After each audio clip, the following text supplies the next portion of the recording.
Hello my CBSE super achievers, कैसे हैं आप लोग। तो सैम्पल पेपर 1 आप लोग कर चुके हैं। आई होप्स आप सभी का अच्छा हुआ होगा। बहुत से अच्छे बच्चे जो हैं कह रहे थे कि हमें पेपर देने के बाद बहुत कॉन्फिडेंस आ रहा है कि अब हम आगे बहुत अच्छा परफॉर्म करेंगे। तो देखना चाहेंगे क्या क्या आपके आंसर सही थे, क्या क्या वर्किंग्स थी जहां पे ज़रूरत थी सही आंसर लाने के लिए। और अगर ये एफर्ट अच्छे लग रहे हैं तो ऐसे और भी पेपर्स आपको आते रहेंगे। उसके लिए आपको सब्सक्राइब करना है यूट्यूब चैनल अकाउंट्स गुरु, ज्वाइन करना है टेलीग्राम चैनल अकाउंट्स गुरु, और फिर भर भर के हम आपको प्रैक्टिस कराने वाले हैं। ठीक है, तो चलिए आज के पेपर का सॉल्यूशन देखते हैं क्या था हमारा। सबसे पहले क्वेश्चन नंबर 1 देखिए। अगेन यहाँ पे था हमारा सेक्शन ए, जिसमें 1 से 18 में से 15 क्वेश्चन आपको करने थे। यानी 15 क्वेश्चन आपने 3 क्वेश्चन छोड़ने थे। वो 3 क्वेश्चन कौन से छोड़े हैं वो देखिएगा, और क्या वो छोड़ने लायक वर्थ थे पहले वो देखेंगे। क्या आपको ऐसा तो नहीं है कि बहुत इजी क्वेश्चन छोड़ दिया और मुश्किल क्वेश्चन आपने अटेम्प्ट कर लिया और वो रॉन्ग हो गया। ये भी चीजें बोर्ड एग्जाम में बहुत मैटर करती है। तो चलिए शुरू करते हैं और स्पीड के साथ। पहला question, which of the following asset is excluding by calculating capital employed. यानी जब हम कैपिटल एम्प्लॉयड का फॉर्मूला लगाते हैं टोटल एसेट्स और माइनस एक्सटर्नल लायबिलिटीज, तो टोटल एसेट्स में हम गुडविल नहीं लेते, नॉन ट्रेड इन्वेस्टमेंट नहीं लेते। तो यहां पर कौन सी ऐसी चीजें जो एक्सक्लूड करते हैं? आंसर है हमारा गुडविल। तो फर्स्ट का आंसर है D. Second, match the following. ये बहुत ही बढ़िया क्वेश्चन था जहां हमें इंटरेस्ट ऑन ड्राइंग के टाइम पीरियड मैच करने थे। तो देखते हैं, पहला था यहां पर amount withdrawn at the end of each month starting from 31 अगस्त। यानी 31 अगस्त को आपने अमाउंट विड्रॉ किया, सेम अमाउंट। यानी जब सेम अमाउंट लगाते हैं आप निकालते हैं तो एवरेज टाइम पीरियड लगता है। तो यहां देखेंगे जो 31 अगस्त को ड्राइंग करी वो मंथ के एंड तक कितने मंथ यूज हुआ होगा? 7 मंथ। और जो लास्ट डेट को आपने विड्रॉ किया होगा अगले साल का, मान लीजिए 2022 है और ये 21 है, तो वो रहेगा 0 मंथ। तो एवरेज पीरियड है 7 + 0/2, 3.5 मंथ्स। और 3.5 मंथ्स हमें गिवन है, येस इट इज हेयर, तो we will take A. B में है same amount withdrawn at the end of each half year.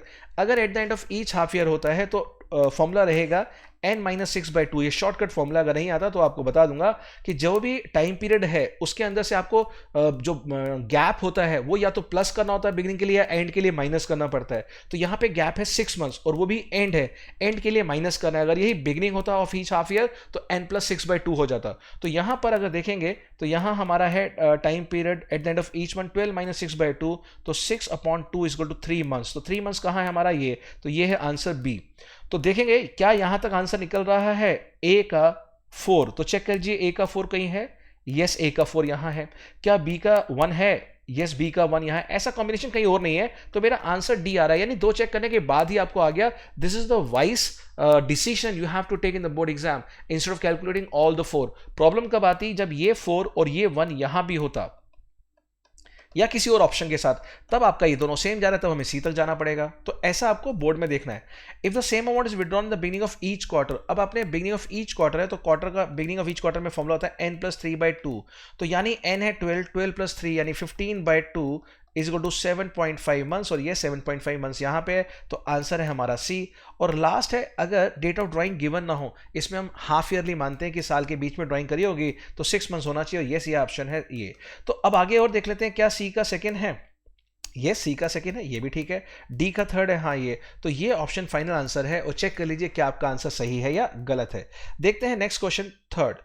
If the minimum subscription is not received, the company has to reject all the application and refund the money within dash days। और ये days होते हैं 15। ये आपको याद रखना पड़ेगा। Calendar का हाफ 15 दिन के अंदर क्लोजर, जैसे ही क्लोजर बंद हुआ शेयर का इशू का, उसके विद इन 15 दिन आपको वापस करना है। कि अगर आपका मिनिमम सब्सक्रिप्शन यानी 90% ऑफ द इशूड कैपिटल नहीं रिसीव हुआ सेक्शन 39, तो आपको पैसा वापस करना पड़ेगा। और अगर आप लेट वापस करते हैं with in the prescribe time period यानी 15 दिन के बाद, तो आप पे पेनल्टी लगेगी 15% पर एनम की। तो आंसर आपका रहेगा D.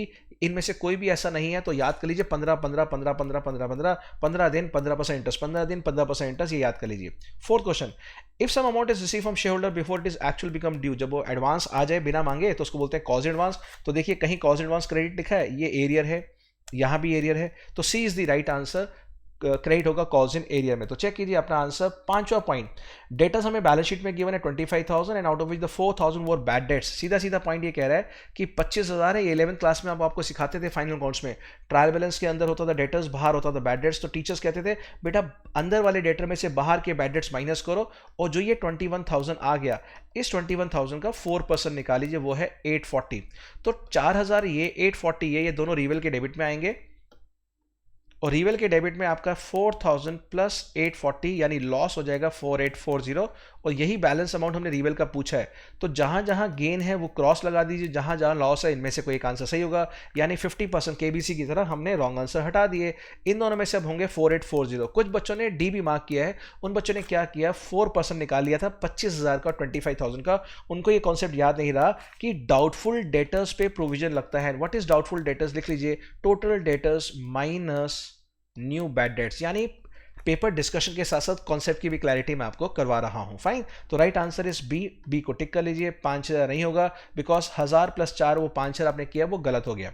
6 question, at the time of admission a new partner a recorded asset, कई बच्चे इसको अनरिकॉर्डेड ले लेंगे, a recorded asset of 20 sold for 22,000। साफ साफ ये देखिए कि एक एसेट हमने बेचा है, हमारे पास पुराना एसेट था 20,000 का, वो 22 का बेच दिया, कैश आया 22,000 रुपए। अगर हम अकाउंटिंग इक्वेशन की बात करें सो 22 कैश आया, ठीक है। एसेट में से माइनस होना था 20,000, वो हमने नहीं किया। क्यों? क्योंकि हमने पूरा का पूरा एंटायर सेल अमाउंट क्रेडिट कर दिया रिवेल में, ये गलती कर दी है। अब इस गलती को ठीक करना है, बट इसको मैं समझाऊंगा क्लास 11th की तरह। क्लास 11th की तरह कैसे? पहले राइट एंट्री देखते हैं, असली एंट्री क्या बननी चाहिए थी, cash account debit to asset to revel account. यहां 20,000 आता, यहां 2,000 आता और यहां आता 22,000। फाइन, तो ये एंट्री आप देख पा रहे हैं, यस बिल्कुल देख पा रहे हैं। और आपने क्या कर दिया, कैश टू रिवेल, आपने दोनों को 22,000 कर दिया। अब आप देखिए दोनों में सही क्या है, कैश कैश सही है, कैश कैश को काट दीजिए। ठीक है सर, मैंने काट दिया कैश को। फिर अब देखिए क्या होना चाहिए था, एसेट अकाउंट क्रेडिट होना चाहिए, तो जो करना भूल गए थे वो कर दीजिए। और जो रिवेल अकाउंट 22 से क्रेडिट किया है वो सिर्फ 2,000 से क्रेडिट होना था, यानी 20,000 ज्यादा क्रेडिट कर दिया। इसको भी ठीक करने के लिए रिवेल को आप डेबिट कर दीजिए, तो रिवेल डेबिट हो गया। तो अब एंट्री बननी चाहिए थी रिवेल अकाउंट डेबिट टू एसेट, और वो है ऑप्शन नंबर डी। तो ये रहा आपका 6 का answer. What is the right answer? D is the right answer. चलते हैं 7th क्वेश्चन पे। 7th क्वेश्चन पे यहां दो पार्टनर्स हैं, उनका आईओसी है 3,000 और 2,000, लेकिन फर्म का हो गया लॉस, फर्म ने इंकर करा लॉस, तो लॉस के केस में आईओसी नहीं देते। बच्चे यहीं रुककर आंसर लिख देते हैं, पहला वाला आंसर कि no IOC will be given because firm में है लॉस।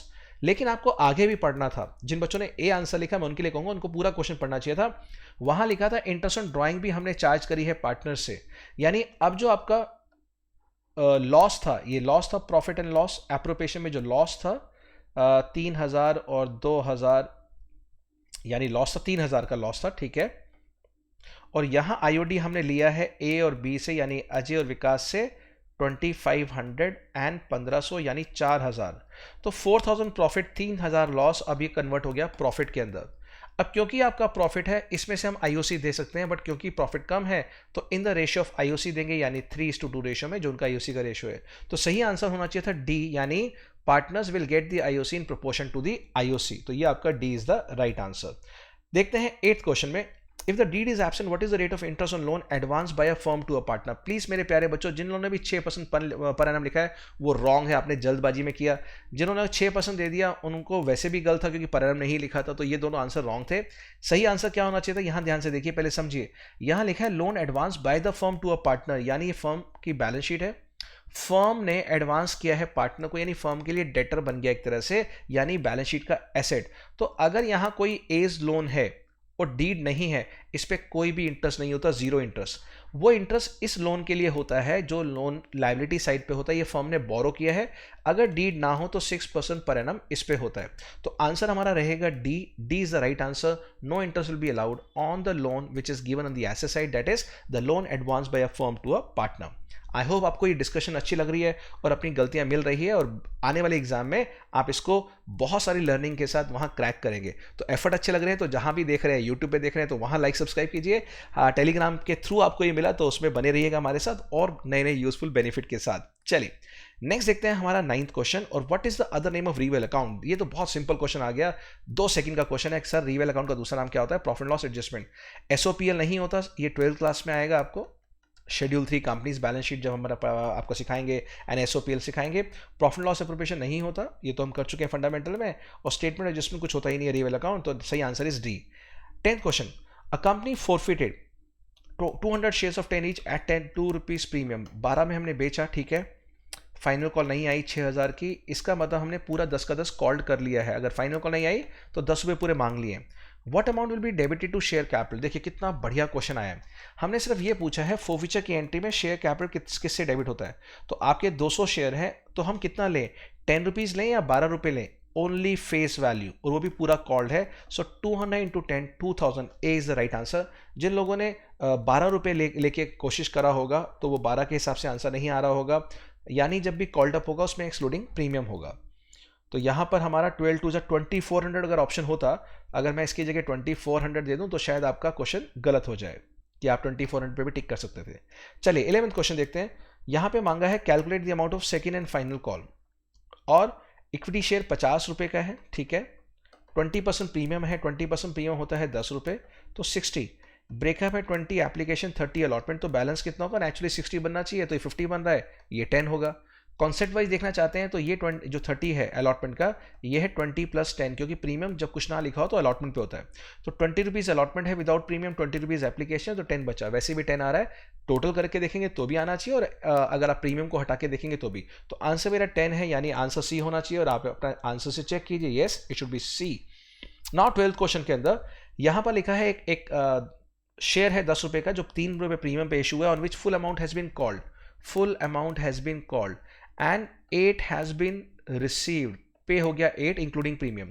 तो अब देखिए 3 रुपये प्रीमियम था, तो इस 8 में हमारा 5 + 3 है, मेरा 5 रुपये रिसीव हुआ है, फाइन, इट इज़ फोरफिटेड। अब ये कह रहा है फोफीचर अकाउंट कितने से क्रेडिट होगा। आपको पता है हम क्रेडिट कितने से करते हैं, ओनली जो प्रीमियम को जो रिसीवर्स को हटाने के बाद। क्यों, क्योंकि ये जो प्रीमियम है ये ऑलरेडी एसपीआर में क्रेडिट हो चुका है, 2 बार क्रेडिट नहीं होगा, तो सिर्फ 5 रुपीज़ आंसर होना चाहिए, तो answer should be D. Check कर लीजिए अपने आंसर से क्या आपका आंसर डी आ रहा है या नहीं आ रहा। तो 10 का शेयर था, 3 premium, full amount has been called, पूरे 10 मांगे थे, 8 आ गए, यानी 5 आ गए, तो 5 नहीं आए होंगे, very good. Then Surya limited has issued 50,000 shares of 10 each, these shares are subscribed fully, सारी एप्लीकेशन आ गई। The final call not been called, देखिए अभी तक फाइनल कॉल मांगी नहीं है, ठीक है जी। The amount is fully called, these equity shares will be known as, जहां पूरे कॉल नहीं मांगे जाते उनको बोलते हैं subscribe but not fully paid up, यानी 10 का शेयर 10 मांगे, आए 10 से कम, यानी कॉल्स इन एरियर हो, जहां भी कॉल्स इन एरियर हो वहां भी ये कैटेगरी होगी, या फिर 10 का शेयर हो 10 से कम मांगे हो, 9 मांगे हो तो भी, यानी कम मांगे हैं, कुछ अनकॉल्ड रह जाता है, तो यहां पर क्वेश्चन यही है कि 2 रुपये नहीं मांगे, तो यही कैटेगरी है, answer is B. 14th question, Black Limited had issued 5 shares of 10 each. The application was 3 per share and the public applied for 7500. Pro rata हमने किया, सबको प्रोराटा में दे दिया, फाइन, और 75:5000 है। इसका मतलब हुआ अगर आप रिड्यूस करते हैं 0 0 25 टू 25 3:2 रेशियो है हमारे पास, ठीक है। और यहाँ अप्लाइड शेयर गिवन है 600, निकालना क्या है, amount carried forward towards allotment from Sohan, यानी सोहन ने प्रोवाटा की वजह से कितना एक्स्ट्रा मनी दे दिया जो कि हम अलॉटमेंट पे ट्रांसफर करेंगे, फाइन, सीधा सीधा प्रोवाटा का ये रेशियो क्या है। इसके लिए पहले मुझे इसके अलॉटेड शेयर निकालने पड़ेंगे क्योंकि यहाँ अप्लाइड गिवन है। तो चेक करते हैं, सबसे पहले जो 600 शेयर्स है वो यहाँ 600 लिख दीजिए और यहाँ लिख दीजिए शेयर्स अलॉटेड, और क्रॉस मल्टीप्लाई कर दीजिए। मेरा शॉर्टकट टेक्निक कितने सालों से है आप देख रहे हैं हमारी बुक्स टुगेदर विद में, I am using the shortcut technique. तो यहाँ पर आपका क्या आएगा, share allotted is equal to 1200 divide by 3 is equal to 400 shares. तो यहाँ पे 600 अप्लाइड है, अलॉटेड 400 है, तो डिफरेंस कितना हो गया 200 शेयर्स। 200 शेयर्स पे एप्लीकेशन मनी आया होगा 3 रुपये, कुल मिला के 600 रुपये एक्स्ट्रा आया है, और चेक कीजिए 600 आंसर है, yes, so the answer will be B, B is the right answer. तो करना क्या है, अगर अप्लाइड गिवन है तो अलॉटेड निकालेंगे, और अलॉटेड है तो अप्लाइड और उससे एप्लीकेशन मनी को मल्टीप्लाई कर देंगे। कुछ बच्चे जो अलॉटेड शेयर है वो ऐसे भी निकालते हैं क्या कि 600 शेयर हमें गिवन थे, वो थे अप्लाइड, जो चीज़ गिवन हो उसी से डिवाइड कर दो, अप्लाइड से ही 7500 से, और इनटू जो निकालना है वो हम हमेशा ऊपर रखते हैं, मल्टीप्लाई करते हैं, और वो था हमारा 5000। इसको करके भी आपका आंसर 400 शेयर आ जाएगा। बट ये गलती मत करना कि अगर मान लीजिए 7500 में से 1000 शेयर्स को हमने रिफंड कर दिया, रिजेक्ट कर दिया, तो 75 - 1000 कितना रहेगा 6500, फिर हमारा रेशियो होगा 65:5000, ना कि 75:5000। ये बहुत बड़ी गलती बच्चे करते हैं, बहुत दुख होगा अगर आप ऐसी गलती करके आएंगे। जो रिजेक्ट होते हैं वो कैटेगरी हट जाती है, सिर्फ प्रोपोर्शनेटली प्रोराटा वाले रेशियो लेते हैं। तो यहाँ पर भी 75 के बदले नीचे 65 होता इंटू 5000। देखते हैं 15 क्वेश्चन क्या है। यहाँ पर 2 पार्टनर्स हैं, सुमन एंड अविनाश, और उनका रेशियो है 2:1। अब डिसाइड किया उन्होंने कि रेशियो हम कर रहे हैं इक्वल करने के बाद यहाँ पर देखते हैं उनकी क्या चेंज है। यहाँ पे है debit balance in profit loss account, यानी बैलेंस शीट का एसेट साइड का profit and loss account, debit balance का मतलब होता है एसेट साइड वाला, और क्रेडिट बैलेंस का मतलब नेट प्रॉफिट होता है, वो होता है लायबिलिटी साइड वाला। तो ये पीएनएल बैलेंस गिवन है। अब हमसे जर्नल एंट्री मांगी है। देखिए चेंज इन रेशियो में क्या होता है, एंट्री बनती है G2S प्रॉफिट के केस में और S2G किसी लॉस के केस में। अगर यहाँ पे एडजस्टमेंट एंट्री मांगी होती तो एंट्री बनती है सेक्रीफाइसिंग टू गेनिंग, यानी जिस आदमी ने सेक्रीफाइस किया वो डेबिट होगा, गेनिंग वाला क्रेडिट। बट ये एंट्री नहीं बननी, क्यों नहीं बननी, क्योंकि यहाँ जर्नल एंट्री मांगी है, एडजस्टमेंट एंट्री नहीं मांगी। तो क्या एंट्री बनेगी, नॉर्मल सी एंट्री, जो लॉस है उसको राइट ऑफ करना, ओल्ड पार्टनर्स ओल्ड रेशियो में। तो ये डेबिट बैलेंस था तो ये क्रेडिट होना चाहिए, तो क्रेडिट मुझे यहाँ दिख रहा है, यहाँ नहीं दिख रहा है, यहाँ नहीं दिख रहा, तो ये आंसर नहीं है। यहाँ भी दिख रहा है मगर यहाँ पर एक पार्टनर क्रेडिट है जबकि दोनों पार्टनर डेबिट होने चाहिए ओल्ड रेशियो में। तो मुझे सिर्फ यही आंसर दिखाई दे रहा है, तो A is the right answer, AB2 profit and loss account, old partners old ratio में हमने राइट ऑफ कर दिया। आई होप आपने भी यही किया होगा क्योंकि आप टेस्ट दे चुके हैं। चलिए नेक्स्ट क्वेश्चन है 16 क्वेश्चन। यहां पे ओल्ड रेशियो है 4:1, सी ने एडमिट किया 1/3 शेयर के लिए और 3 लाख रुपए गुडविल उसका खुद का शेयर है, फाइन, फर्म का नहीं है। A and B share future profits equally, यानी अगर दो पार्टनर्स हैं और उन्होंने ऑलरेडी इक्वल शेयर डिसाइड कर लिया और सी 1/3 ले रहा है, तो इसका मतलब सी का भी तो 1/3, यही तो हुआ 1/3, तो ये न्यू रेशियो 1:1 है। कुछ बच्चे न्यू रेशियो निकालना भी चाहेंगे, तो let the profit be 1 minus 1/3 equal to 2/3, और इस 2/3 को इन्होंने इक्वली लिया है 1:1 में। 2/3 इंटू हाफ, 2/3 इंटू हाफ, ये इनके सेक्रीफाइसिंग शेयर आ जाएंगे। ओल्ड में से माइनस करके अल्टीमेटली रेशियो आएगा 1:1, यानी न्यू रेशियो यही आना है, जैसे मर्जी निकाल लीजिए। अब क्या करना है, अब देखना है amount of goodwill credited to A is कितना, यानी यहां पे आपको निकालना है कितनी गुडविल ए को मिलेगी, ये आपको बतानी है। उसके लिए हमें निकालना पड़ेगा सेक्रीफाइसिंग रेशियो, यानी कितना कितना सेक्रीफाइस किया पार्टनर्स ने। तो अगर हम ए को देखें तो ए का यहां पे सेक्रीफाइस कितना रहेगा, ओल्ड है इसका 4/5 माइनस 1/3 15, यहाँ रहा 12 माइनस 5 7/15, ठीक है। बी को देखेंगे तो 1/5 माइनस 1/3 रेशियो 15, 3 माइनस 5 2/15, ओके, ये गेनिंग पार्टनर आ गया, फाइन। तो यहाँ पर 2/15 जो है बी ए को पैसे देगा, यानी अब only A is the sacrificing partner, तो सी भी इसको देगा, बी भी इसको देगा। तो सी ने तो 3 लाख रुपए दे दिए, ले लो भैया 3 लाख रुपए, फाइन। अब प्लस करना है 2/15 ऑफ फर्म की गुडविल। अगर ये 3 लाख रुपए ला रहा है 1/3 के लिए, तो फर्म की गुडविल है 9 लाख रुपीज, तो 2/15 ऑफ 9 लाख, सो 5 से डिवाइड कीजिए इसको, 2/15 टू 9 लाख, जल्दी निकालिए कितना आ रहा है हमारा इसका, 15 6 यानी ये 60 हो गया, इंटू 2 120, तो 1,20,000 ये दे रहा है, तो 3 लाख और 1,20,000 हमारा बनता है 4,20,000। D is the right answer, check करके बताइए क्या डी आ रहा है, yes D is the right answer. तो यहां पर ए जो है वो सी से भी ले रहा है क्योंकि उसने सेक्रीफाइस किया, और ए ने बी को भी सेक्रीफाइस किया, 2/15, दोनों ही उसको पैसे देंगे। चलिए नेक्स्ट क्वेश्चन है यहां पर चेंज इन पीएसआर का, और यहां पे मांगी थी हमने एडजस्टमेंट एंट्री, यानी वही G2S बनाना है अगर गेन है, और लॉस के केस में S2G यानी sacrificing to gaining. 1 lakh reserve है, 50 हमारा कंटिजेंसी रिजर्व 1,50,000, और एडवर्टाइजमेंट सस्पेंस हमारा नेगेटिव प्रॉफिट होता है, नेगेटिव यानी ये एक्यूमुलेटेड लॉस है, 20,000 माइनस, तो 1,30,000 आ गया। अब बस हमें ये देखना था रेशियो ओल्ड माइनस न्यू करके कितना आ रहा था, चेक करके बताइए। 5/10 माइनस 2/10, 3/10 माइनस 3/10 एंड 2/10 माइनस 5/10। अगर ये हम करते हैं तो सबसे पहले परम का देखिए, परम का 5/10 माइनस 2/10, तो ये तो सीधा सीधा 3/10 आ रहा है। दूसरा धर्म का 0 आएगा बिकॉज 3/10 माइनस 3/10, और जो लास्ट पार्टनर है करम, उसका आ रहा है 2/10 माइनस 5/10, ये आ रहा है 3/10 नेगेटिव, यानी भाई साहब ये गेनिंग पार्टनर है तो ये डेबिट हो जाएगा। तो मुझे देखिए बताइए करम कहाँ डेबिट हो रहा है इन सब एंट्री में, तो मुझे करम दिखाई दे रहा है यहाँ पे, ये रहा, यहाँ दिखाई दे रहा है करम। तो इन चारों में से मुझे यही एंट्री राइट है। अगर मान लीजिए बाई चांस किसी ए में करम हो रहा था डेबिट, तो फिर 2 में से चूज करनी पड़ती। तो वाइस डिसीजन लेना है, ना कि वाइल्ड डिसीजन। वाइस मतलब मुझे ये दिख रहा है, और साफ साफ 39 के लिए भी एक बार चेक कर लेते हैं कैसे 39 आएगा। तो देखिए बताइए यहाँ पर कितना हमें मेंशन है, नेट गेन 1,30,000, तो 1,30,000 को आप 3/10 से मल्टीप्लाई करिए, 30 इंटू 3 या 39 ही होता है, तो डी कंफर्म हो गया मेरा, राइट आंसर इज डी, कोई इसमें डाउट नहीं है। तो 17 का आंसर हो गया। अब चलते हैं 18 की तरफ। 18 क्वेश्चन में ओल्ड रेशियो है 7:5, they admit C to the firm, उसका शेयर 1/6 ही एक्वायर, यानी सेक्रीफाइसिंग शेयर गिवन होंगे 1/24 फ्रॉम, ओके, ये तो फ्रॉम वाला केस है, न्यू रेशियो निकालना है, सीधा सीधा माइनस करना है, 7/12 माइनस 1/24, 5/12 माइनस सीधा सीधा 1/8, और ये करके आपका न्यू रेशियो आ जाएगा। और जो सी का गिवन है चेक कीजिए, सी कितना है हमारा, सी है 1/6। तो यहाँ पर एलसीएम लेते हैं, तो एलसीएम है हमारा 24, और 24 को देखेंगे तो यहाँ पर है हमारा यस, ये 7/12 है, 7/12, तो 12 टू जा 24 और ये हो गया 14 माइनस 1 13/24।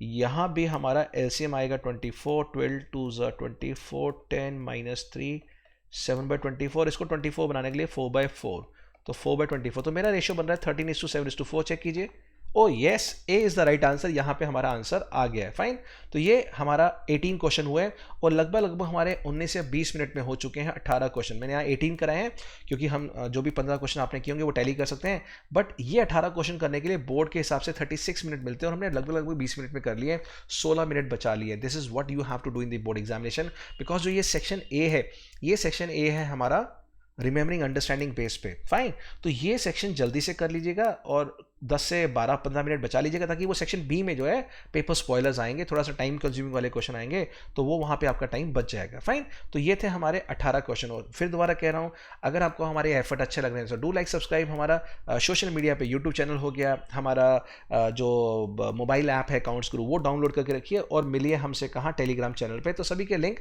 आपको ईजिली अवेलेबल हो जाएंगे, अगर आप वीडियो देख रहे हैं यूट्यूब पर तो वहाँ भी और यहाँ आज भी। तो चलिए देखते हैं अगला पार्ट 2 में सेक्शन बी में क्या है हमारा क्वेश्चन नंबर 19। तो सेक्शन बी में भी हमारे जो क्वेश्चन है हमें 15 करने हैं। 19 क्वेश्चन है, दो पार्टनर्स है एल और एम, और यहाँ पर नेट प्रॉफिट गिवन है फर्म का कितना, 4,80,000 नेट प्रॉफिट, यानी जो हम क्लास 11 में पीएनएल अकाउंट से निकालते थे, यानी after all charges before appropriation. तो ये हमारा प्रॉफिट एंड लॉस एप्रोप्रिएशन का नेट प्रॉफिट गिवन है 4,80,000। निकालना क्या है हमें, ओके, डिविजिबल प्रॉफिट यानी बैलेंसिंग फिगर निकालना है जो प्रॉफिट आता है। तो उसके लिए पहले देखते हैं क्रेडिट साइड पे कोई चीज़ है। यस, आईओडी है हमें, तो आईओडी यहाँ दोनों पार्टनर से ले लीजिए, एल की 4,000 और एम की 6,000, ये हो गया 10,000। यहाँ पे देखिए डेबिट साइड पे सैलरी ऑफ ईच पार्टनर, यहाँ हर एक पार्टनर की, और ये पर मंथ है, पर क्वार्टर, क्वार्टर होगी तो 4 से मल्टीप्लाई करनी थी, याद रखिएगा। हाफ ईयरली तो 2 से करना है। बोर्ड एग्जाम में क्वार्टरली सैलरी आई हुई है, सब बच्चों ने 12 से मल्टीप्लाई किया था, वो गलती मत करना। तो यहाँ पे जो आप सैलरी देंगे एल की 18,000 इंटू 12, यानी 10 से करें तो 180 और 36 हो 2,16,000। फाइन, एम की भी 2,16,000, सो 4,32,000 सैलरी हो गई। उसके बाद बात करें हम लोग कमीशन एम की, एक और है 10,000, ये लमसम है, कोई इसमें पर मंथ का चक्कर नहीं है। तो यहाँ पर 432 और 10 442, और यहाँ आ रहा है 4,90,000। तो अभी देखिए, बताइए 490 माइनस 4,42 कितना आ रहा है, 48,000। तो क्या 48 ऑप्शन है? यस सर, यहाँ पे सी ऑप्शन है। तो ये हमारा डिविजिबल प्रॉफिट हो गया 48,000। आई होप ये सबको आपको समझ आ गया होगा। 442 एंड 450 एंड 490, एग्जैक्टली यही आ रहा है। 20th question, out of the following which is not a part of change in PSR. Change in PSR के चैप्टर में क्या हम सैक्रिफाइसिंग गेनिंग निकालते हैं? यस। क्या गुडविल की अकाउंटिंग करते हैं? यस। G2S।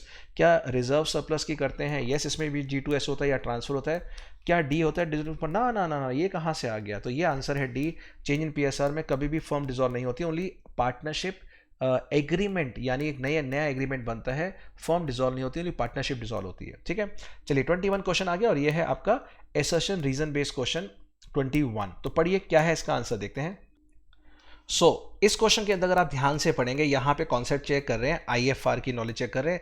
ये कह रहा है बैलेंस शीट के अंदर जो आईएफआर होता था, इन्वेस्टमेंट फ्लक्चुएशन रिजर्व, और जो हमारी इन्वेस्टमेंट की वैल्यू गिरती थी तो क्या करते थे हम, सबसे पहले आईएफआर में से उस लॉस को, जो इन्वेस्टमेंट की वैल्यू गिरी है, माइनस करते थे।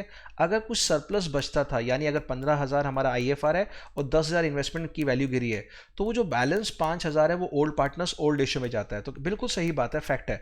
अगर यहाँ सेक्रीफाइसिंग रेशियो लिखा होता तो हम कहते गलत है, बट ये बिल्कुल सही है। यहाँ लिखा है loss in value of investment if any is adjusted first from IFR. ये उसी बात को सप्लीमेंट कर रहा है कि क्यों, कोई भी अगर इन्वेस्टमेंट गिरती है, अगर आईएफआर नहीं है तो रिवल में जाएगा, अदरवाइज पहले आईएफआर से ही एडजस्ट होगा। तो ये बिल्कुल दोनों सही है और ये करेक्ट एक्सप्लेनेशन है। तो answer is a. 22nd question, यहाँ पे 10 का शेयर है और 3 रुपए एप्लीकेशन है, 3 अलॉटमेंट है, 2 फर्स्ट कॉल, 2 सेकंड कॉल। 500 वाले शेयर होल्डर्स ने, जो एक्स है, उसने एप्लीकेशन अलॉटमेंट पे कर दी है 3 6 रुपए, ये 2 नहीं पे किए 500 शेयर्स पे, और जो 400 शेयर्स वाले ने उसने सिर्फ ये 2 रुपए नहीं पे किए। फाइन, तो पूछा गया हमसे कॉज इन एरियर बताइए। तो भैया 500 इंटू 4 तो पहले वाले ने नहीं दिए 2000, और इस 400 वाले ने 2 रुपए नहीं दिए, यानी 400 इंटू 2 800। तो 800 आपका ये 2000, ये 2800 is the right answer. Yes, तो हमारा आंसर है बी। सो 22nd का आंसर इज बी। चेक कीजिए अपने आंसर के साथ। चलिए देखते हैं नेक्स्ट क्वेश्चन नंबर 23।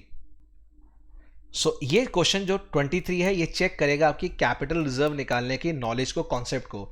आप सब जानते हैं जब सारे फोर्फिटेड शेयर रेशियो हो जाते हैं तो हम कैपिटल रिजर्व निकालते हैं, फोर्फिटेड अमाउंट जो क्रेडिट है माइनस फोर्फिटेड अमाउंट जो डेबिट है। अगर पार या प्रीमियम पे इश्यू है तो सारा का सारा फोर्फिट अमाउंट कैपिटल रिजर्व में चला जाता है। बट यहाँ पर देखेंगे तो यहाँ फोर्फिट हुए हैं हमारे 2000 शेयर्स और रीइश्यू हुए हैं उसमें से सिर्फ 50 शेयर। दिक्कत यह है प्रोपोर्शनेट शेयर रीइश्यू हैं, तो हमें देखना है 2000 शेयर पे हम कितना अमाउंट रिसीव कर चुके हैं। हम रिसीव कर चुके हैं 14,000 यानी 7 रुपए पर शेयर। वैसे देखा जाए तो 14,000 2000 शेयर्स पे कर चुके हैं। तो अगर 50 शेयर इशू किए गए तो 50 शेयर्स पे कितना प्रॉफिट होता है, 7 इंटू 50 350 रुपीज। ये 350 रुपीज कैपिटल रिजर्व नहीं है। अगर मान लीजिए मैं यहाँ 350 ऑप्शन दे दूं, 10 में से 2 बच्चे 350 को भी करके आएंगे, वो सोचेंगे हमने मल्टीप्लाई कर लिया आंसर आ गया। नहीं, इसमें से माइनस करना होता है डिस्काउंट ऑन रीइश्यू। तो देखिए यहाँ पर फुल्ली पेड है 9 रुपए, तो यानी 10 का शेयर है जो फेस वैल्यू 10 वो 9 में बेचा गया तो 1 रुपी डिस्काउंट है। 50 शेयर्स पे कितना हो गया 50 डिस्काउंट, तो नेट कितना आ गया 300। हमारा आंसर है 300 रुपीज। अगर ये प्रीमियम पे रीइश्यू होता तो 350 आंसर होता, अगर ये पार पे होता तो भी 350 होता। तो बच्चे कभी कंफ्यूज होते हैं, मैम सर ये तो प्रीमियम पे इशू है, क्या आप यूनिटी मेथड लगाएंगे? हाँ मेरे बच्चे, यूनिटी मेथड हमेशा लगेगा, चाहे वो पार पे हो या प्रीमियम पे हो, डिस्काउंट पे, अगर नंबर ऑफ शेयर इशू कम हो फोरफिट से। फाइन, चलिए देखते हैं क्वेश्चन 24 में क्या लिखा है यहाँ पे। On the admission of new partner old firm is dissolve. Firm कभी डिसॉल्व नहीं होती, गलत है। Old partnership dissolve, yes. यहां देखते हैं और भी कोई ऑप्शन तो नहीं है nearest. Both old partnership and firm dissolve, जहां जहां फर्म आ गया वो क्रॉस है। नाइदर पार्टनरशिप नॉर फॉर्म, नहीं पार्टनरशिप तो होती है dissolve.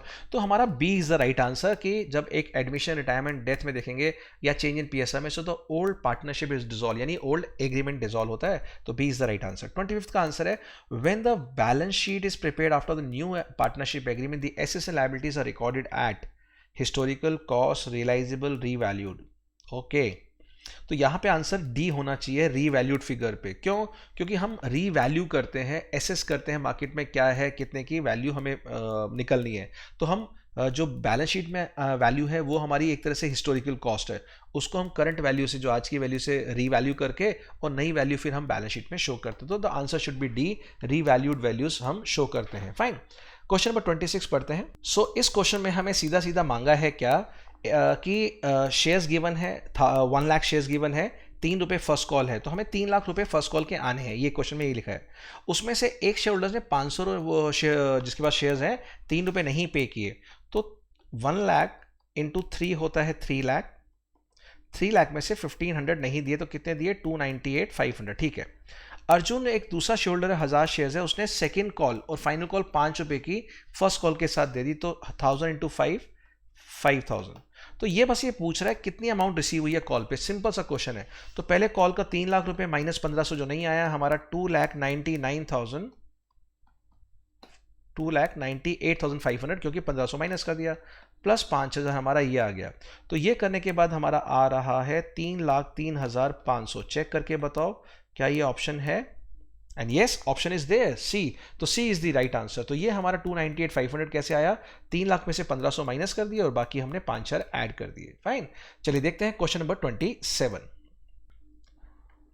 And this question is the most expected question for this board examination. और ये मैंने अपने पेपर स्पॉइलर में जो हमारी प्लेलिस्ट है उसके क्वेश्चन जरूर करके जाना, वहां भी ये समझाया है कि ये maximum amount of discount reissue पे कितना दे सकते हैं या फिर minimum price at which the forfeited shares can be reissued. बहुत तकलीफ देता है, पेनफुल है। तो इसको समझने की कोशिश करते हैं, उसकी शॉर्ट टेक्निक बताएंगे कि आप कम टाइम में इसको क्रैक कर सकते हैं। 1500 शेयर है, 10 का 1 है, नॉन पेमेंट है फर्स्ट कॉल। ये फर्स्ट कॉल है 2 रुपए की जो आपने नहीं पे करी। Final call of 2 yet to be made. Okay, ये जो फाइनल कॉल है अभी तक हमें मांगी नहीं है, तो हमने सिर्फ 8 रुपीज मांगे हैं। तो 10 में से 4 चले गए तो 6 रुपए हमें रिसीव हैं। फाइन, अब 6 रिसीव हैं और 2 हमें नहीं रिसीव हुए।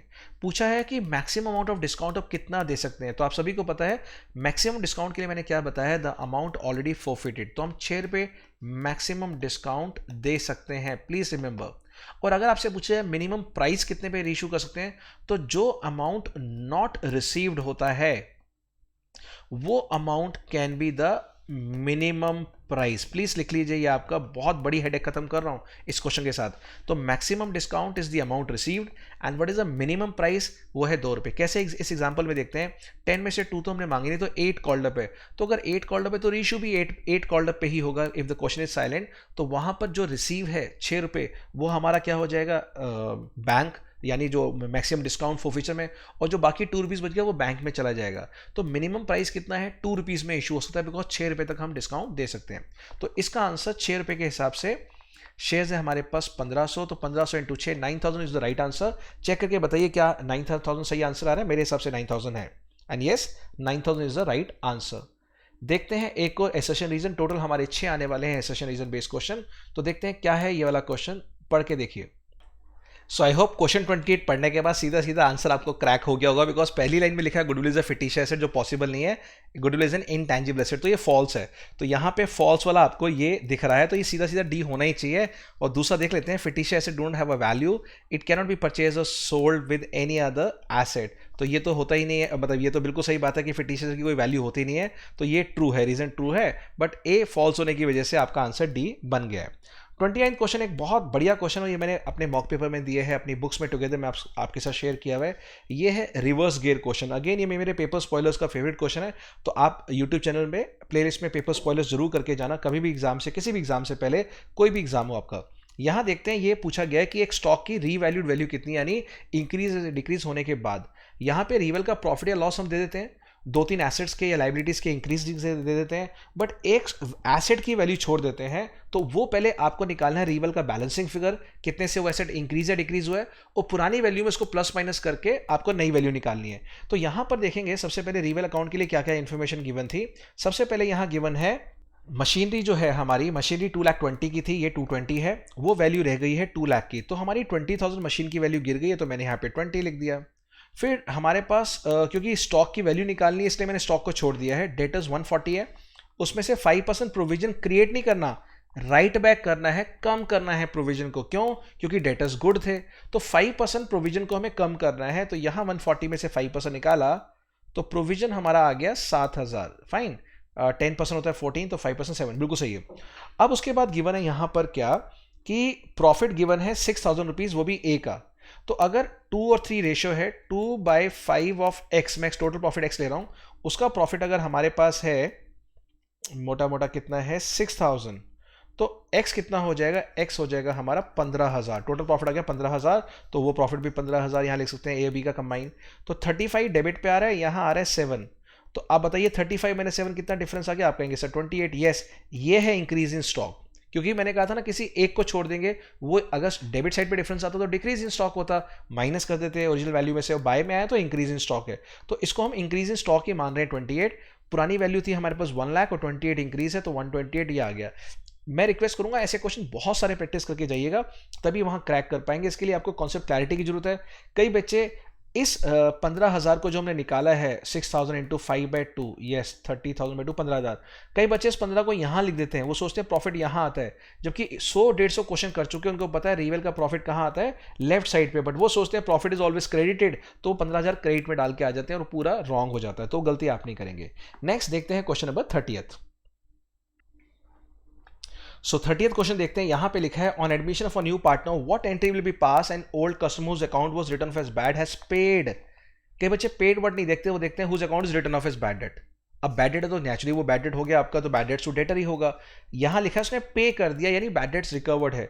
तो बैड डेट्स रिकवर्ड में आप सब जानते हैं 11th क्लास में कैश अकाउंट डेबिट होना जरूरी है, बट यहां पर डेटर्स नहीं आएगा, कहीं आपको डेटर्स लगे शिखा का नाम नहीं आएगा, यहां पर आएगा बैड डेट्स रिकवर्ड। तो 2 ऑप्शन है, वैसे टेक्निकली 2 एंट्री बनती है, cash to bad debts recovered and bad debts recovered to रिवल। देखना ये यहां कौन सी एंट्री गिवन है। पहली एंट्री शिखा टू रिवल बिल्कुल नहीं होती, शिखा का नाम डेबिट नहीं होगा। दूसरा रिवल डेबिट बिल्कुल भी नहीं होगा। तीसरा cash to bad debts recovered, या पहली एंट्री से मैच कर रहा है क्योंकि 4th है नो एंट्री, तो अभी ऑप्शन हमारे पास cash to bad debts recovered है। अगर इसके बदले लिखा होता कैश टू रिवल, तो हम उसको भी सही मान लेते, दोनों एक ही बात है हमारे लिए। नेक्स्ट क्वेश्चन 31, रजिस्टर्ड कैपिटल यानी ऑथराइज्ड कैपिटल क्या होता है। The part of authorised capital issued, no issued नहीं होता। The amount of capital which is actually applied, no वो तो सब्सक्राइब्ड कैपिटल हो जाएगा। The amount of capital which is actually paid, नहीं वो तो पेड अप होता है। The maximum amount of share capital that the company is authorised to issue, yes this is the option, कि जहां ऑथराइज है कंपनी के पास, जो कंपनी का कैपिटल क्लॉज होता है एमओए में कि इतने, इससे ज्यादा वो नहीं इशू कर सकती, उसको बोलते हैं हम रजिस्टर्ड या ऑथराइज कैपिटल या नॉमिनल कैपिटल। फाइन, चलिए देखते हैं नेक्स्ट क्वेश्चन, क्वेश्चन नंबर 33। ये आपका सेक्शन 52 से रिलेटेड है कि कहां कहां पे सिक्योरिटी प्रीमियम यूज होता है, तो देख के पढ़िए क्या है इसका आंसर। सो इस क्वेश्चन में यहाँ लिखा है सिक्योरिटी प्रीमियम कैन नॉट, ये नहीं पूछा कैन बी यूज।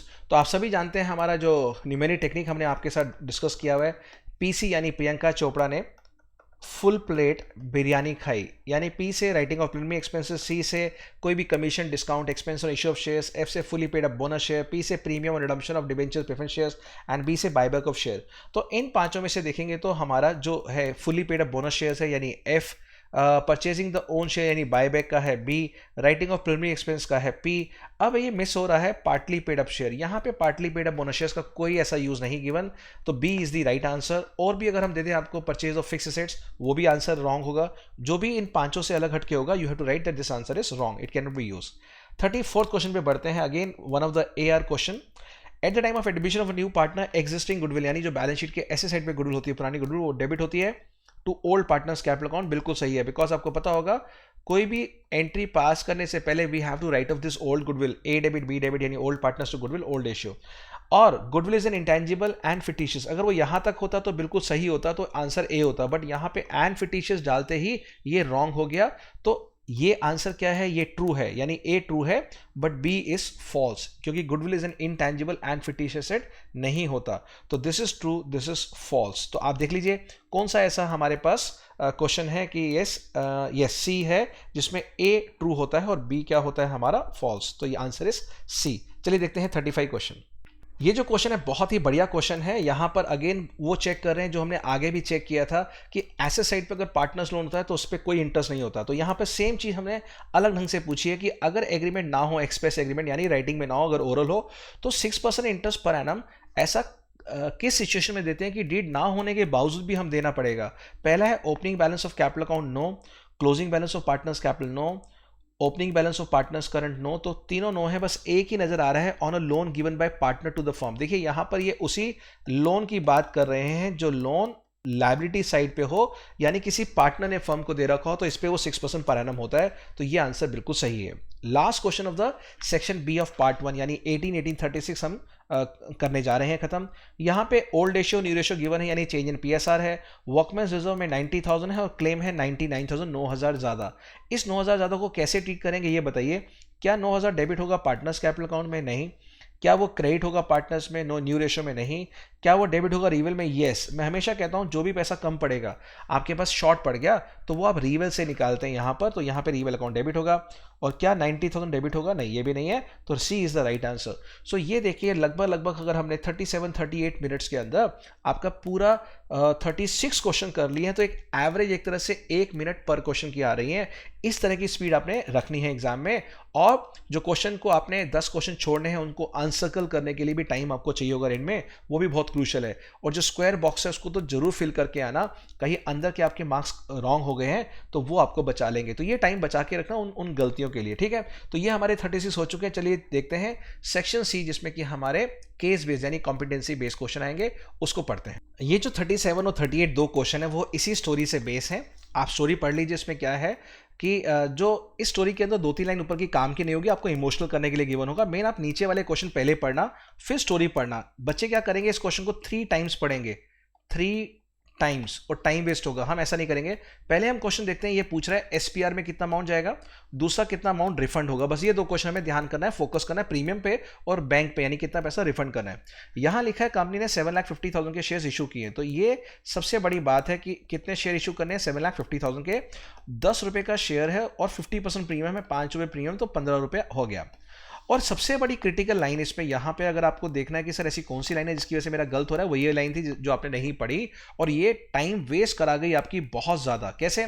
यहां लिखा था पूरा अमाउंट एप्लीकेशन पे आएगा, ये लमसम है, लमसम इशू, लमसम के अंदर प्रोराटा नहीं होता। और यहां पे हमने क्या लिखा कि 20 लाख की एप्लीकेशन आई है। माई गॉड, 7,50,000 तो हमारे पास शेयर्स हमें इशू करने थे और एप्लीकेशन आ गई है 20 लाख शेयर्स की। ठीक है सर, इसमें से 50,000 को हमने रिजेक्ट कर दिया और जो बाकी बचे, अब ये बच्चे 20 लाख में से 50 माइनस करेंगे, कई बच्चे तो बोलेंगे 15 लाख। मेरे बच्चे 15 लाख नहीं है, इट इज 19,50,000। तो मैंने जब आंसर डिस्कस किए बच्चों के साथ, उन्होंने कहा हाँ सर हमने 15 लाख ले लिया था। नो, 19,50,000 वालों को हमने ये सारे के सारे शेयर दे दिए 7,50,000 इन प्रोराटा। ये सिर्फ और सिर्फ कंफ्यूज करने के लिए कि 19,50,000 को अगर हमने 7,50,000 शेयर दे दिए हैं तो इसका मतलब क्या हुआ, बाकी मनी अलॉटमेंट में एडजस्ट होगा क्योंकि प्रोराटा है। आंसर है नहीं, बिल्कुल भी नहीं। वो सोचेंगे ये जो 12 लाख शेयर हैं एक्स्ट्रा, उनका एप्लीकेशन मनी अलॉटमेंट में जाएगा। मेरे बच्चों, ये लमसम है, 15 रुपए एक साथ एप्लीकेशन पे आ गए, आप मुझे पूरा अमाउंट दे चुके हो, फिर काहे का एडजस्टमेंट होगा, वो रिफंड करना पड़ता है। तो लमसम में देयर इज नो प्रोराटा। तो मेरे बच्चे, पहला जो ये क्वेश्चन है प्रीमियम का, वो सिक्योरिटी प्रीमियम को बता दूं, वो जाएगा 7,50,000 के अंदर इंटू 5 रुपीज। तो ये आंसर 7,50,000 इंटू 5 होता है 3750, आंसर सी है। बट ये जो अमाउंट रिफंड वाला क्वेश्चन है, ये बहुत खतरनाक क्वेश्चन है। क्यों? क्योंकि अगर इसके अंदर देखें 50,000 वालों को 15 रुपए वापस करने हमने, यानी ये 7,50,000 ये वापस होगा, और जो 19,50,000 में से 7.5 लाख गए, यानी 12 लाख शेयर्स, 12 लाख वालों को भी हमने 15 रुपए वापस करना है। तो 12 लाख इंटू 15 प्लस ये 75,000, ये दोनों मिला के होगा, आप नोट कर लीजिए, 18750,000। This will be the answer. तो ये कैसे आया, आप नोट कर लीजिए। जो 12 लाख शेयर्स हैं, जो इनको हमने नहीं दिए शेयर्स, वो into 15, and that too including premium, ये नोट कर लेगा, सिर्फ 10 रुपए नहीं, इंटू 15 रुपए वापस करने हैं, प्लस जो 50,000 शेयर्स पे 15 रुपए थे वो भी। तो कुल मिला के ये टोटल अमाउंट हमें वापस करनी है। इट शुड बी 18750,000, यानी 1,87,50,000। तो ये देखिए, केस बेस्ड क्वेश्चन इस तरह के आएंगे जहां स्टोरी बेस है, आपकी नॉलेज चेक होगी। तो इनमें से सेक्शन सी में सिर्फ टोटल 5 आएंगे, 2 शेयर्स के क्वेश्चन और 3 पार्टनरशिप के। इनमें से कोई एक क्वेश्चन छोड़ सकते हैं, यानी क्वेश्चन दोनों करने हैं।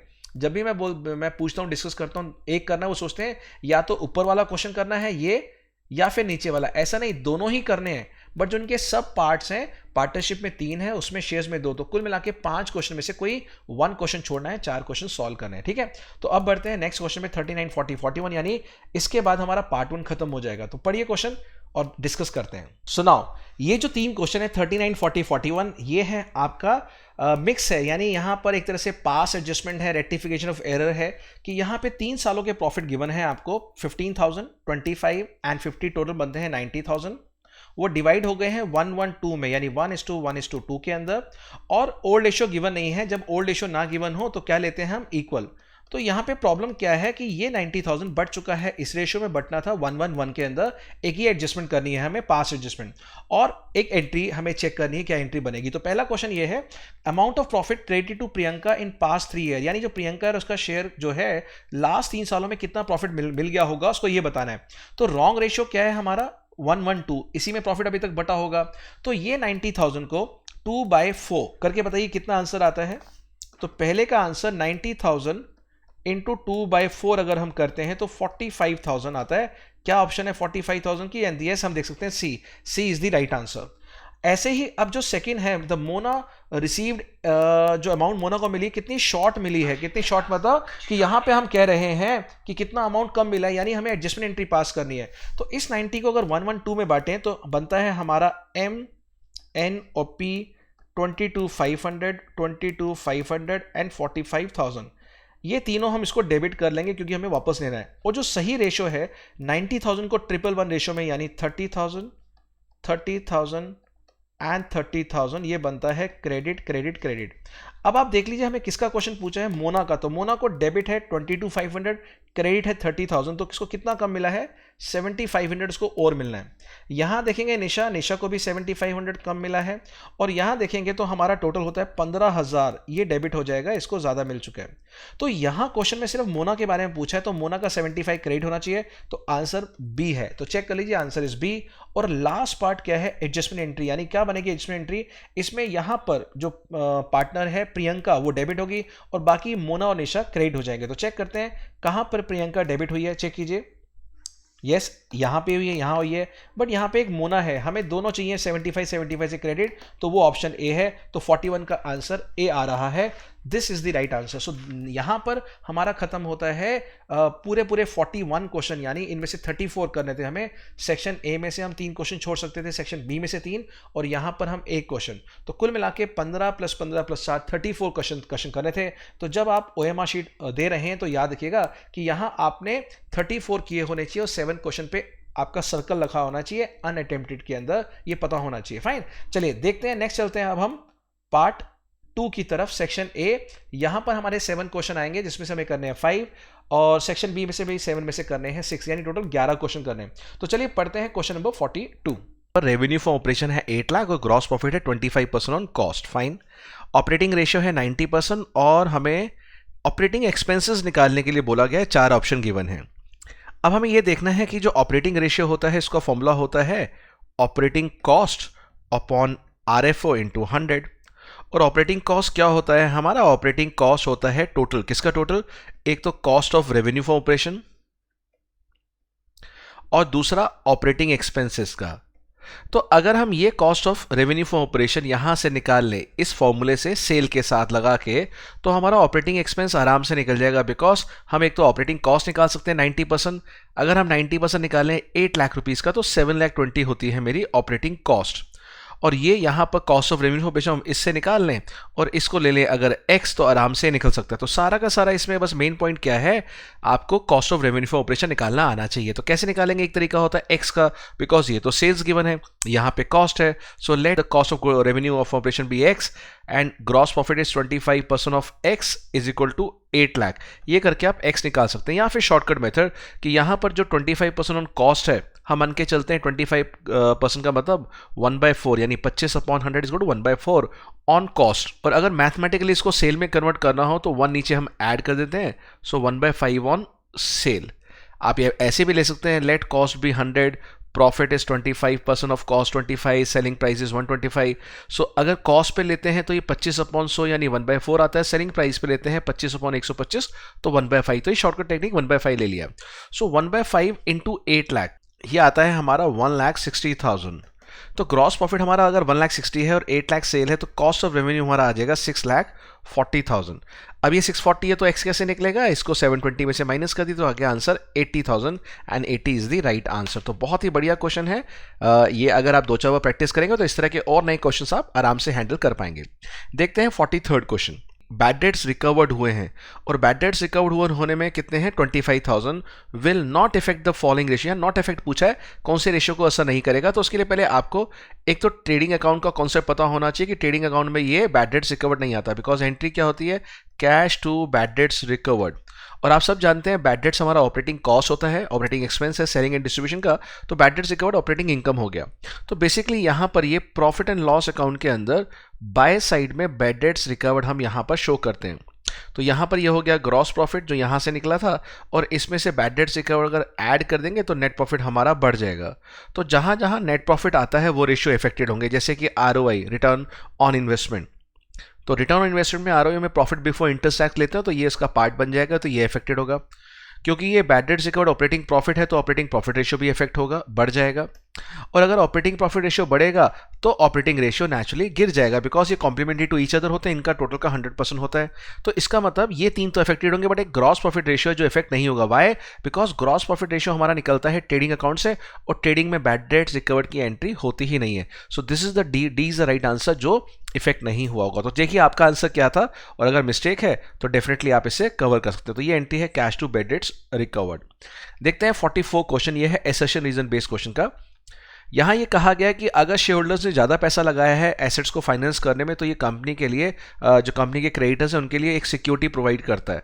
तो ये ट्रू है, बिल्कुल सही बात है। जितना ज़्यादा इक्विटी का पैसा होगा उतने बाहर वाले अपने आप को सिक्योर महसूस करेंगे कि भाई इसके अंदर ओनर्स का पैसा काफ़ी लगा हुआ है। दूसरा कहा गया है कि प्रोप्राइटी रेशियो जो होता है वो एक्सप्रेस करता है रिलेशनशिप कितना ओनर्स ने लगाया है नेट एसेट्स में, यानी ये इसी बात को सप्लीमेंट कर रहा है कि यही रेशियो बताता है इसके बारे में कि कितना पैसा शेयर होल्डर्स ने लगा रखा है टोटल एसेट्स में। तो ये भी ट्रू है और इसको करेक्टली एक्सप्लेन कर रहा है। तो answer will be A, both are true and reason is the correct explanation of A. आगे बढ़ते हैं 45 question. A transaction involving a decrease in debt equity ratio and increase in current ratio. तो आप देखिए यहां पर डेट इक्विटी रेशियो का formula हमारा होता है डेप्ट अपॉन इक्विटी और करंट रेशियो का फॉर्मूला होता है current assets upon current liability. अब ये चाह रहा है कि ये रेशियो गिरे और ये रेशियो बढ़े, ऐसी कोई चारों में से एक ट्रांजेक्शन बताइए। आप सब जानते हैं डेट इक्विटी रेशियो कब गिर सकता है, या तो मैं आपको डिबेंचर्स को गिराऊं या फिर नीचे इक्विटी को इंक्रीज करूं। अब आप देखेंगे यहाँ पर डिबेंचर्स को गिरने का नहीं गिवन, क्यों? यहाँ भी इशू ऑफ डिबेंचर्स है, यहाँ भी इशू ऑफ डिबेंचर्स है, तो डिबेंचर्स तो गिर नहीं रहे, तो ये दो ऑप्शन तो हो ही नहीं सकते, यानी वीडिंग आउट प्रोसेस, यानी जो रॉन्ग है उसको पहले से 50-50 केबीसी की तरह हमने एलिमिनेट कर दिया।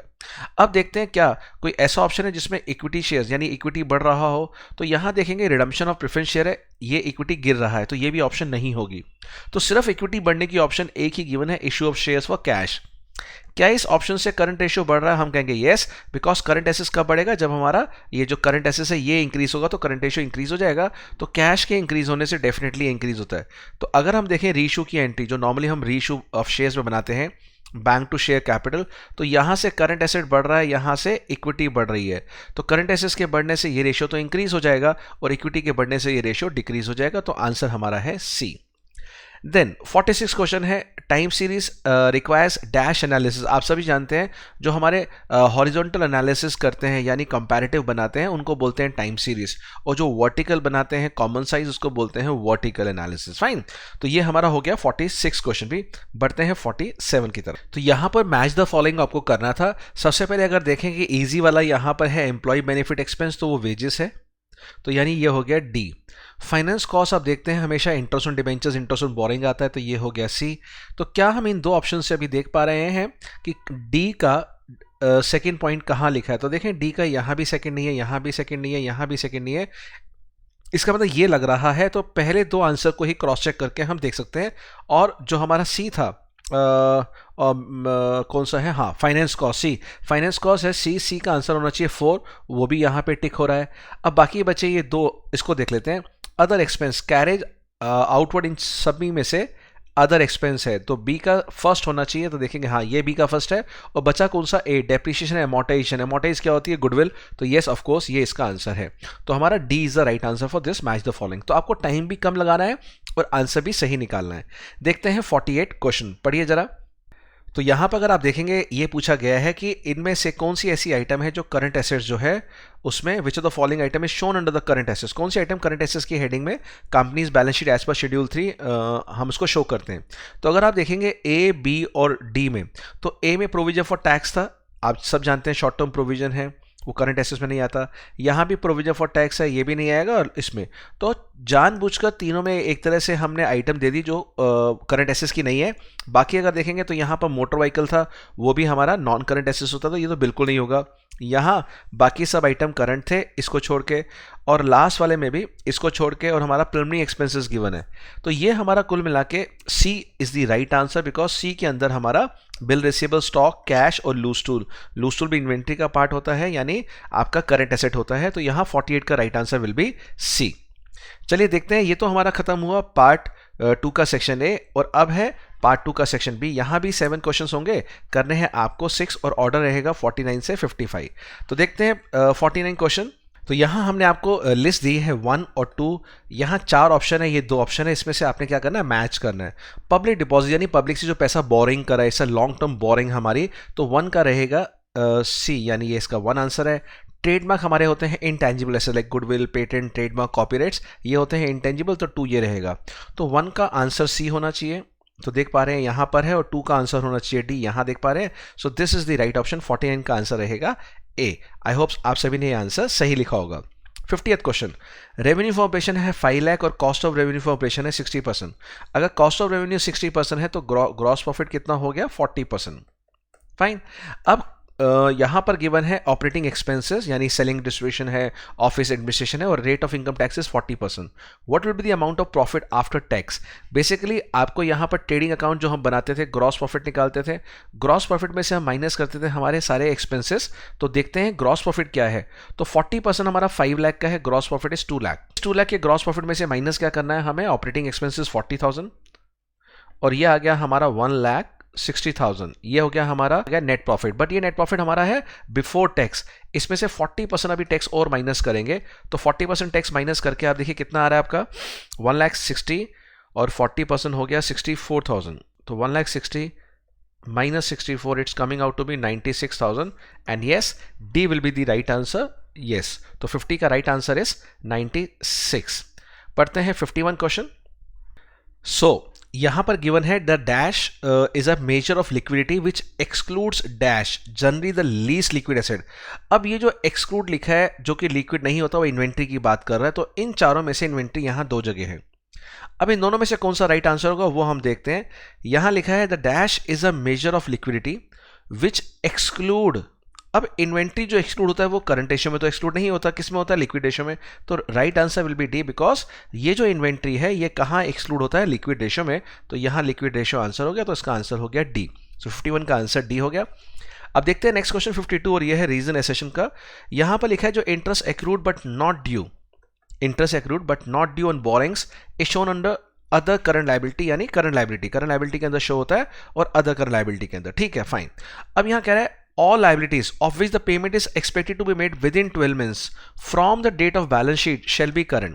यहां ये कह रहा है कि जो बैलेंस शीट की डेट से लेके अगले 12 महीने के अंदर पे होना है तो वो करंट लाइबिलिटी होता है। यस, ये भी ट्रू है, ये भी ट्रू है।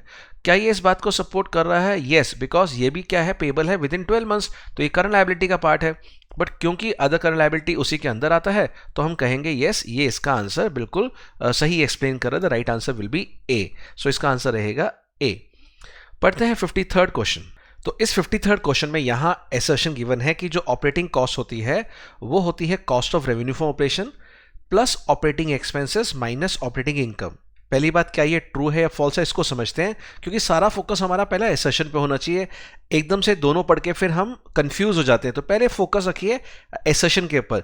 तो यस, ऑपरेटिंग कॉस्ट है हमारे बिजनेस को चलाने की कॉस्ट, यानी ऑपरेशंस की कॉस्ट। तो यहाँ दो कॉस्ट बनी होती है। मान लीजिए अगर मैं मैन्युफैक्चरर हूँ इस टी शर्ट का, तो पहले इसको बनाने की कॉस्ट होगी वो है cost of revenue from operation, यानी opening stock plus net purchase plus direct expense minus closing stock. या फिर अगर स्टेटमेंट ऑफ पीएनएल से हम निकालते हैं तो सीपीसी यानी cost of material consume plus purchase of stock in trade plus change in inventory plus other direct expenses, तब जाके ये आता है cost of revenue for operation. बात करते हैं ऑपरेटिंग एक्सपेंस, ये कौन से हो गए हमारे, selling and distribution, office and administration, वो खर्चे ऐड करते हैं। क्या इसमें से ऑपरेटिंग इनकम माइनस होना चाहिए? यस। फॉर एग्जांपल कोई भी हमारा बैड डेट्स रिकवर्ड है, जैसे बैड डेट्स हमारा यहाँ ऑपरेटिंग एक्सपेंस में आता है और बैड डेट्स रिकवर्ड हमारी ऑपरेटिंग इनकम होती है। या कमीशन रिसीव्ड हो गया, जो बिजनेस से रिलेटेड ऑपरेटिंग इनकम है, हमारी ऑपरेटिंग कॉस्ट को गिरा देती है। रीजन क्या दिया हुआ है यहाँ पर, bad debt is an operating expense and bad debts recovered is an operating income due to which the operating cost get reduce. ये भी बिल्कुल ट्रू है, ये भी ट्रू है।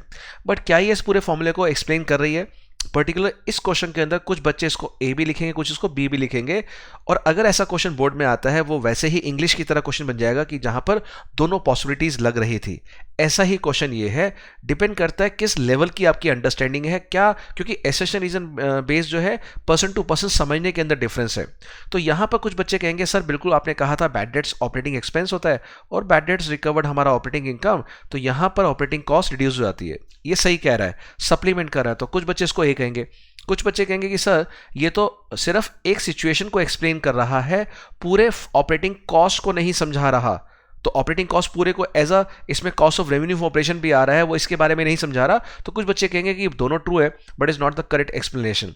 सो I am going with A, but यहां पर दोनों ऑप्शन बच्चे अपने तरफ से लिख के आ सकते हैं। तो ये ऐसा क्वेश्चन है जहां पर एक्चुअल बोर्ड के एग्जाम में भी आपको ए और बी में कंफ्यूजन होगी, और वो डिपेंड करेगा सीबीएसई ऐसी सिचुएशन में किसको राइट आंसर मानता है। बट अगर इसको एकदम से पढ़ के देखें तो यस, ये करेक्ट एक्सप्लेनेशन लग रहा है। बट क्योंकि यहाँ पे cost of revenue for operation भी है, ऑपरेटिंग कॉस्ट भी है यहाँ पर, तो ये कह सकते हैं कि पूरी ढंग से एक्सप्लेन नहीं कर रहा, तो वहां पर बी भी थोड़ा थोड़ा जाता है।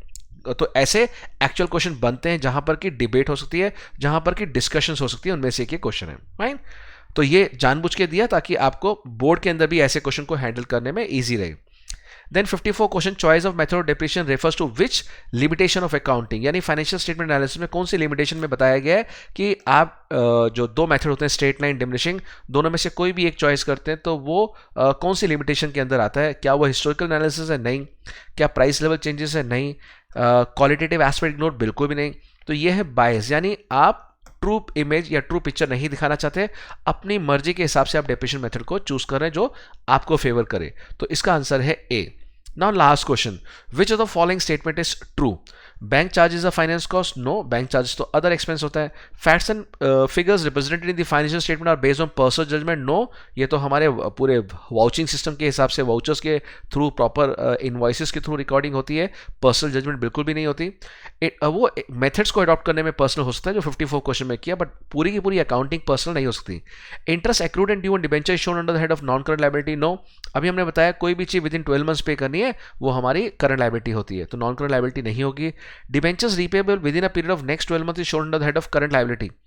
yes, ये हमारी अदर करंट लायबिलिटी होती है कि अगर डिबेंचर्स को पे करना है विद इन 12 मंथ्स तो वो अदर करंट लायबिलिटी में चले जाएंगे. और इसीलिए हम आपको जब करंट रेशियो का इंक्रीज डिक्रीज बताते हैं तो यहाँ पर debentures repayable with in 12 months अगर पे करते हैं तो हम कहते हैं करंट लायबिलिटी रिड्यूस हो गई, ये रीजन है.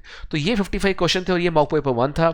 अब देखिए लगभग हमने विद इन 1 आवर के अंदर ये पूरा पेपर डिस्कस कर लिया और इसी तरह से आपको एग्जाम में करना है. टाइम बचा के रखना है ताकि रिवीजन के लिए या वो क्वेश्चन जो हॉट्स थे जिनको आप छोड़ के आए थे, रिव्यू के लिए छोड़ के आए थे, उनको भी आप पढ़ सकें.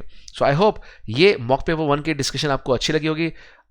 नेक्स्ट पेपर लेंगे मॉक पेपर 2, उसका भी हम इसी तरह से डिस्कशन करेंगे. और ये सब पेपर्स बाकी बच्चे भी देना चाहते हैं तो इसकी नोटिफिकेशन हमारे यूट्यूब चैनल पे आती रहती है. हमारा जो मोबाइल फ़ोन अकाउंट्स गुरु ऐप है वो, और टेलीग्राम चैनल अकाउंट्स गुरु, तो डिस्क्रिप्शन बॉक्स में ये सब कुछ लिंक होता है, आप ज्वाइन करके रखिए. अगले जो भी टेस्ट होगा या इवन फॉर टर्म 2 भी होगा वो सब आपको नोटिफिकेशन आती रहेगी. फाइन, तो चलिए मिलते हैं एक और यूजफुल मॉक पेपर की डिस्कशन में. तब तक बहुत अच्छे से अपना ध्यान रखिए. Bye bye, take care, God bless you all.